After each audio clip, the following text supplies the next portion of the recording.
लाहौरी दरवाजे से निकलकर नजर पड़ती है नक्कार खाने की 2 मंजिला इमारत के बीच में एक चौक था, जिसका सरोवर अब मैदान बन चुका है और इर्द गिर्द मनसबदारों और सामंतों के दुकान, दफ्तर और बैठकें थी जो अब धूल में मिल चुकी है। चौक से जरा आगे बढ़ते ही नक्कार खाने का दरवाजा है, जिसे कुछ लोग हथिया पोल कहते हैं। इसका नाम इसलिए पड़ा क्योंकि दरवाजे के दोनों ओर पत्थर के हाथी खड़े थे। इस दरवाजे से किसी को अपनी सवारी में बैठकर जाने की इजाजत नहीं थी।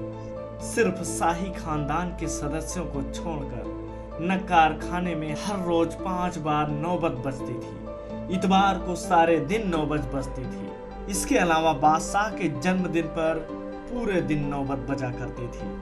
2 नक्कार खाने का दालान और 46 फुट ऊंचा है।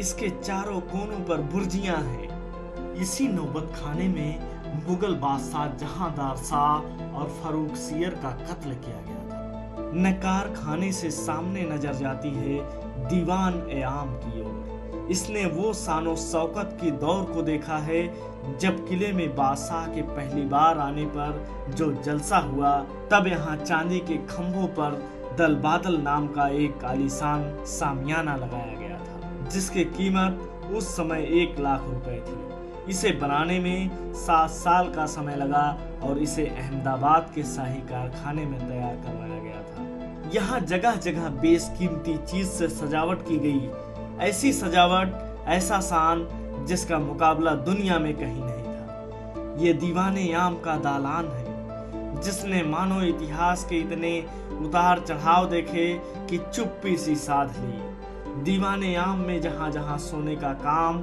और बेशकीमती पत्थर जड़े हुए थे, उन्हें निकाल लिया गया, लेकिन उसकी जो निशान बाकी हैं वो भी कम खूबसूरत नहीं है। 3 तरफ से खुले दालान की लंबाई 80 फुट और चौड़ाई 40 फुट है। छत की ऊंचाई 30 फुट है। इस दीवाने आम की खूबसूरती लाल खंभों की कतारों से कई गुना बढ़ जाती है। दालान में 7 दरों की 3 कतारें हैं। हर एक दर में 4-4 खंभे 6-6 फुट के अंतर पर हैं। दालान के आगे 10 बड़े खंभे हैं। दीवाने आम के पीछे दीवार के बीचों बीच 21 फुट चौड़े संगमरमर पर पच्चीकारी का बेहद खूबसूरत काम है। बेलबूटे फूल पत्तियां किसी बगीचे का एहसास कराती हैं। पत्थर की चिड़ियां लगता है उड़ने को बेचैन है। खूबसूरत रंगीन पत्थरों का काम मन को लुभाती है। यही 8 फुट ऊंचाई पर सिंहासन की जगह है। जब कभी दरबारे आम होता था, बादशाह यहीं बैठते थे। उनके सिंहासन के नीचे संगमरमर का एक सुंदर तख्त है जो 3 फुट ऊंचा, 7 फुट लंबा और 4 फुट चौड़ा है। इसी तख्त पर खड़े होकर वजीर बादशाह से निवेदन करता। इस तख्त का खूबसूरत महंगा काम लोग ले गए। दीवाने आम में बेहद खास मौकों पर तख्त ए ताऊस लाया जाता था, जिस पर बादशाह बैठते थे। दीवाने आम के उत्तर में सहन से निकलकर दरवाजा था, जिसे लाल पर्दा कहते थे। वहां से नदी की दीवार की ओर दीवान ए खास, हमाम मोती मस्जिद और बादशाह के निजी मकान थे। यहीं से रंग महल और जनान खाने को रास्ता जाता है।